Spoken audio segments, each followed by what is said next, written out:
Nestled on the banks of river Betwa, amidst lush greenery and serene calm of the countryside, is a hidden treasure trove for the keen explorer, Orcha. Orcha quite literally means hidden. Both on the tourist map of India as well as in the annals of popular history, Orcha remains obscure. The 16-kilometer ride from Jhansi, for most part of it, gives no inkling of the architectural marvel that awaits the visitor. But just a few minutes in the town are enough for the magic to begin working on you.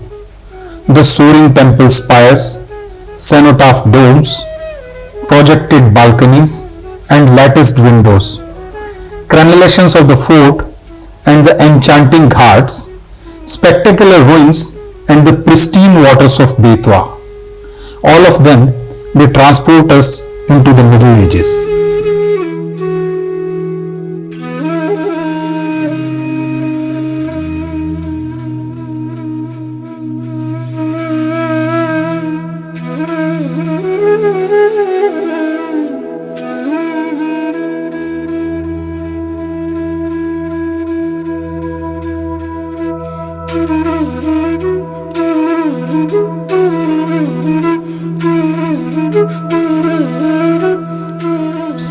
History at Orcha begins in the year 1514.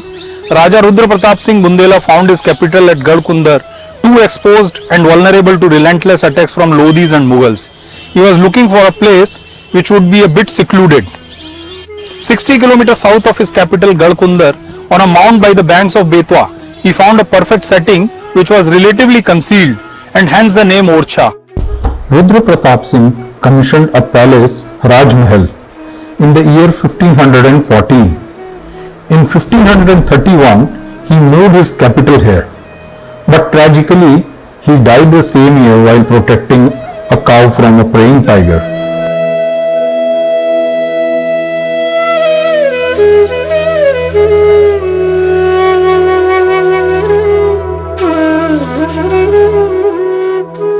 However, the foundations of a dharmic empire, which would continue to act as a bulwark against Mughal oppression, had been laid.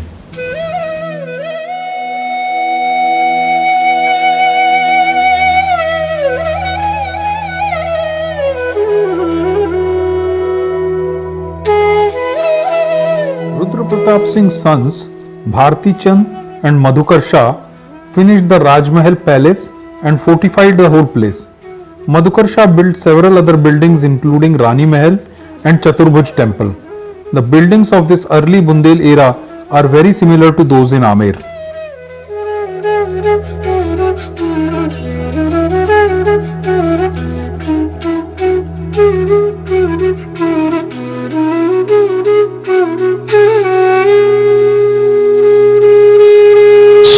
Madhukar Shah's Hindu pride put him in constant conflict with Mughal Emperor Akbar. In 1577, Mughal forces under Sadiq Khan conquered Orcha, but Madhukar Shah remained defiant and did not accept Akbar's suzerainty until his death in jungles in the year 1592. In defiance of the Mughal code, he continued sporting a bold vermilion mark in the shape of foot on his forehead. The mark in due course came to be known as Madhukar Shahi Tilak. Madhukar Shah's guru Hari Ramvyas Ji Maharaj was a direct disciple of Hit Harivansh Goswami, founder of Radha Vallabh Sampradaya.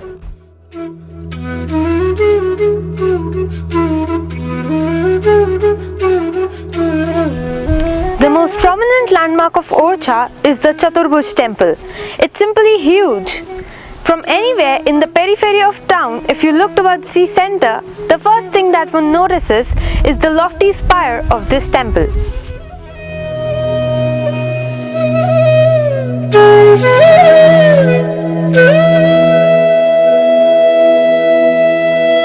Long after the glory of Bundela kings of Orcha having become history, Ram Raja temple continues to be the religious and cultural center of Orcha.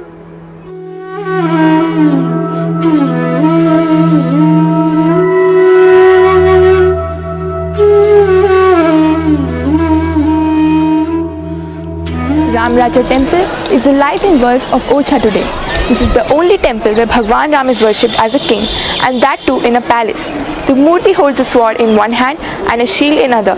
A gun salute is given to Ram Raja every day at sunset by the MP police. The story of Ram Raja temple is an interesting one. Raja Madhukar Shah was a devotee of Banki Bihari and his wife Ganesh Kuwar that of Bhagwan Ram. Every year the couple would go for their yearly pilgrimage to Mathura, and every year the queen complained of their pending pilgrimage to Ayodhya. On one occasion, Madhukar Shah teased Ganesh Kuwar that Bhagwan Krishna used to give him frequent darshan. If her devotion for Sri Ram was so strong, she should go to Ayodhya and bring Bhagwan with him. Ganesh Kuwar set out on foot to Ayodhya. She prayed fervently for days. Disappointed after days of prayer, one day she jumped into Saryu to commit suicide. She fell on a statue of Ram Lala.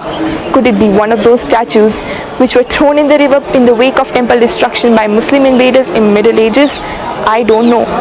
While starting from Ayodhya to Orchha, Ganesh Kuwar is believed to have had a vision in which Bhagwan Ram gave her 3 vows. One, that he will move only during the Puk Nakshatra. Second, that once he reaches Orchha, only he will be the king. Third, that whenever he resides first will be his final resting place. This had 3 implications. Ganesh Kuwar's journey from Ayodhya to Orchha took about 9 months. Second, Madhukar Shah shifted his capital to Tikamgarh. And third is an interesting one.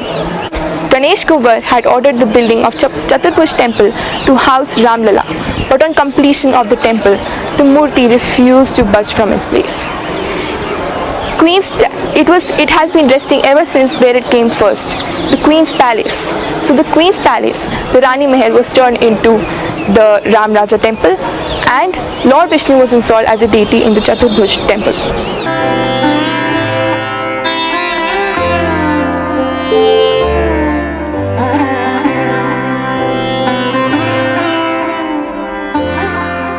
It is the next day of Deepavali, and Monia dancers from nearby places are beginning to gather at Orchha. Bedecked in peacock feathers, sticks in their hands, and keeping a Maun Vrat for the day, these dancers proceed to take bath in Betwa first. After that, it is a long day of exotic and vigorous dancing to Bundeli folk songs.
Year 1605.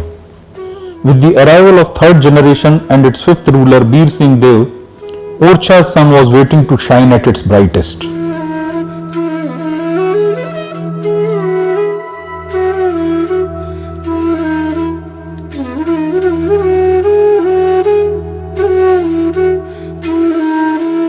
The most illustrious of the Orcha kings was Bir Singh Dev.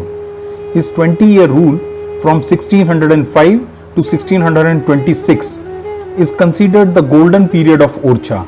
In the father and son conflict of Akbar and Jahangir, Bir Singh sided with Jahangir. He even killed Abul Fazl, one of the Navratnas at Akbar's court. When Jahangir ascended the throne at Delhi, he returned his favors by recognizing Bir Singh as the ruler of Orcha. The peace and friendly relations with Mughals offered the Raja time to consolidate his administration, patronize art and culture, and build some of the best buildings in and around Orcha.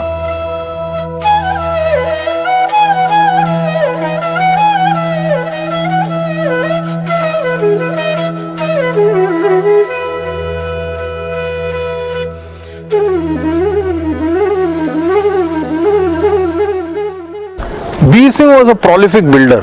By the time he was 52, he had built an equal number of buildings. The prominent among them are this Jahangir Mahal, Naubat Khana. I don't know where it is. We couldn't find it in Orcha here, but it is mentioned there in history books as one of the best buildings here. Then a wonderful Lakshmi Narayan Palace just above the Chaturbhuj temple. Then Datia Palace. Datia Palace found praise from Edwin Lutyens, who was otherwise largely contemptuous of Indian architecture for its non-utilitarian character. The construction of Jhansi Fort is also credited to him. Besides palaces and forts, Bir Singh also commissioned a number of temples in Orcha, Vrindavan and Mathura. These included the Grand Keshavdev Temple at Krishna Janmabhoomi, which Aurangzeb destroyed in the year 1669. The Keshavdev temple is believed to be one of the most magnificent temples ever built. Another of his marvelous construction, the Bir Singh Dev temple in Orcha, which many people don't know over here, was again pulled down by Aurangzeb, who was sent by Shah Jahan.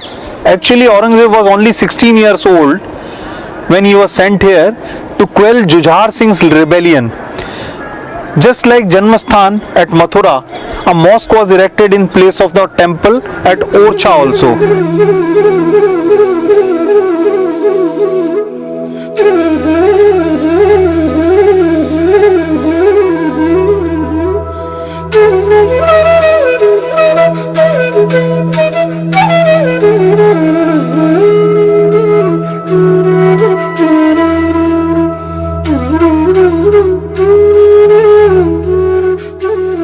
It is difficult to imagine that someone built an entire palace for a visiting king, and that too for only one day stay.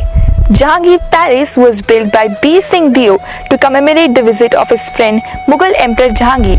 The palace has 120 rooms. 120 rooms for just one day stay. By the way, there is one more instance where an entire palace was built for one day stay by the king. Usha Kiran Palace in Gwalior was built for one day stay of King George VI.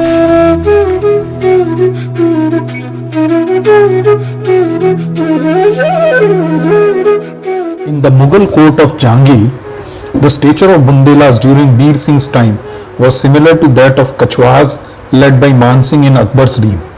But with the demise of Bir Singh, the stability and eminence of Orcha was also coming to an end.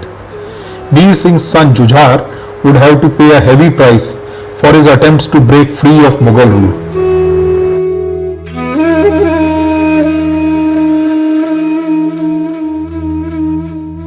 Though the royal Bundela lineage continues to this day, the decline of the kingdom might have started with Jujhar Singh. He was chased by the Mughal forces for months deep into the forests of Satpura, where he was killed. The women of the royal entourage were dragged into the Mughal harem, and two of his very young sons, Dojbhan and Bikramjit, and a grandson were forcibly converted to Islam. Another son, Udaybhan, and a minister, Shyam Dawa, who had sought refuge at Golconda, were captured there and brought to Delhi. They too were given a choice between life and conversion to Islam. Both of them chose to die rather than give up their religion.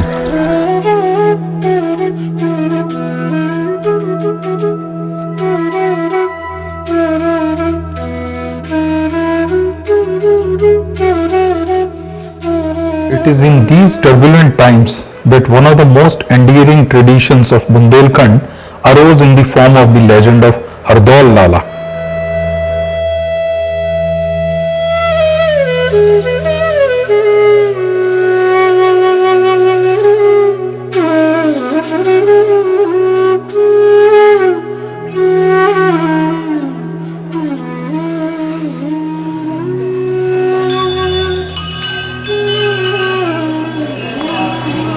We are at Hardol की बैठक.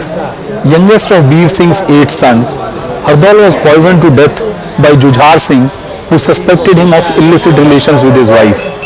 According to Bundel legend, Jujhar Singh was envious of a just and pious Hardol because of his popularity among both the subjects and palace inmates, including close relatives. So, when Kunjavati, his sister, who was about to be married, invited Jujhar Singh for the traditional Bhaat ceremony, he not only refused but mocked her, asking to go and invite Hardol instead. The legend says that Hardol's host made all the arrangements for a fabulous Bhaat ceremony of his sister. Several villages all through Bundelkhand have a chabutra, that's a raised platform, and temples dedicated to Hardol, who is affectionately worshipped as Hardol Lala. Even today in Bundelkhand, it is considered auspicious to send the first marriage invitation in the name of Hardol Lala.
इत यमुना उत नर्मदा इत चंबल उत टौंस छत्रसाल सो लरन की रही न काहू हौस.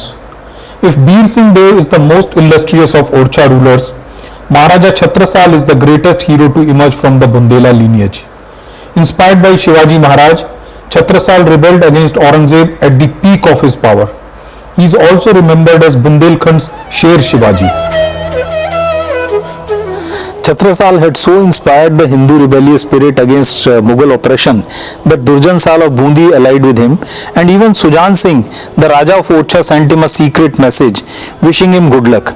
The fear of Chhatrasal was such that, like Marathas in Deccan, he was extorting chauth, that is protection money, from Mughals at many of the forts. Defying the imperial forces and waging a lifetime of war against the Mughals, Chhatrasal won several forts, including the important Kalinjar and Dhamuni forts. Much before the death of Aurangzeb, he had carved out his own principality with Panna as its capital. However, with this, the prime Bundela power had also shifted from Orcha.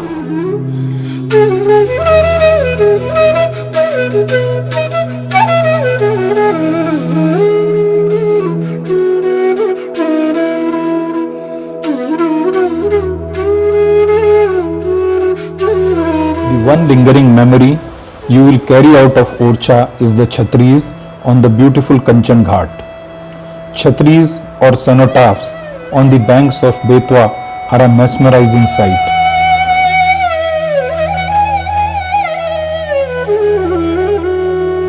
Numbering 14, these cenotaphs, like other monuments in Orcha, are a blend of Mughal, Rajasthani, Jain and Bundel architecture.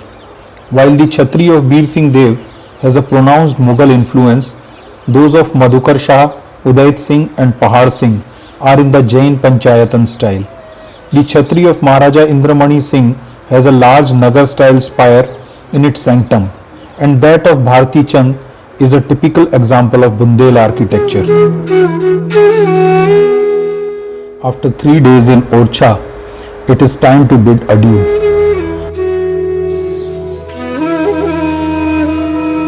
A hundred emotions rush through the mind. Amidst so much architectural splendor which still remains, the mind keeps imagining the glory of the city before Aurangzeb's destruction of Orcha on his father's orders. The mind instinctively goes back to the kingdom's tryst and tribulations with Afghans, Mughals and Marathas. A sense of awe and admiration for raw Bundela courage and Chhatrasal's heroism overtakes you. And it doesn't come as a surprise that Chandrasekhar Azad, the legendary freedom fighter, spent a considerable time using this small town as his hideout.